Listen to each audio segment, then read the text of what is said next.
kubor nakaslem jong Nongshong Hima. Kibompat ay Tika haduk menta kibasyong Dukan Ïewduh kidon tatang laispa laipui Ngut. Henry kibala ay ketika kilapoy palat arjar praspa andre pusawngot. Ha kajing penbaik ke office jong ka Deputy Commissioner is Kasil District ka KHADC bat ka Hima melim. Menteri ka Hima melim ubah MB Karluki. Ulayatu ba yakine kibompat kwa ban ay Tika en sa penlong kajing pensuthu yaki. Kani kajing ay Tika lapan baik. Hathanat usim melim kebadon hakli Ïewduh kebelalong naduk katnyo terik haduk ke arpnyo terik jelew arjar puai. Kumba kalong hi hadin ba la dong je tu lang na kaliang jong Hima medium siya mudumburam je du susil ia menjudge market mudumburam je du susil I DC bat ki board je ka district health medical officer ngte kalau pembe buku dok ka kam apa thanat tungi Ïewduh Nadu kanyo terik haduk arpnyo terik.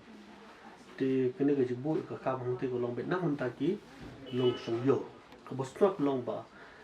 Nadu ke kanyo terik haduk arpnyo terik ki long arhajar sispa sipongot.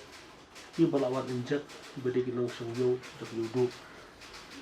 Nyo spa san pusa ngot pat ki balawat injek sebar.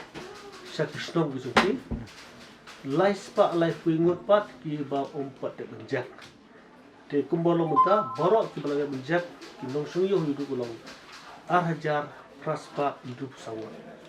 Laispa laipui ngot ki ompat de benjak. Te yakini ki ba ompat de benjak na kaliang jingi kerapa ni laipun baik ki board district la kumno benyo ban pelong ya ka oras program. Nombor kini ki don ki ba la ki jong kadau si ladang pelong kenja oras program. Kalau banglah, mana step tiga. Kini ada kebuburan mereka jumpa jumpa ikut.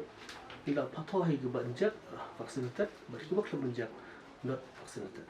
Ini sukali sis, kamu nilai kali sisian orang balik jemput lain jam. Tiga orang jom juga dah. Yang bangin put suatu, let's say, yang kiwi kita, tiga nang menyo ya sisi tiga nang, tiga bahaya bandar lejungi lagi kan mereka buat district. Berpelong ya ka awareness program. Nang berkunjung di sana.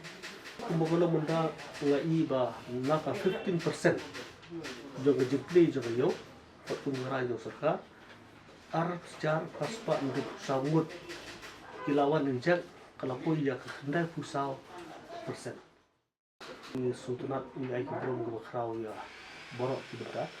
Kalau lagi bor yang disusul siya berburom tak sedikit hatu kita menghalang enforcement jong disusul menyerap lang dibuat tujuan yang baik. Untuk di magistrate kemudian di Hiyo, untuk di kulit serkar, untuk di kulit kejunya, bahkan tamu gunung yom. Ini kumpulan mereka ya sesuatu hak untuk bermiting, ya khususan di stan, bagi yang gue, balumba kan ini kejunya injection, ini sekian bah, kalau kalap terjadi. Kumpulan mereka kini pikir kila enam kanduna. Dengan HP tu yang jengong sibit cenderung jongsi beri begini ini apa apa jadi jengong ia kebakar pula mau kalau mentah Hima melim ke kersan yang jengak jengkam kena bagi lebih hat tiga dia kejeng kang jengka lebih hat kalau dia kejeng jengong kerap bagi pun kena himbang di sini bagi supaya jengak kena mentah kerap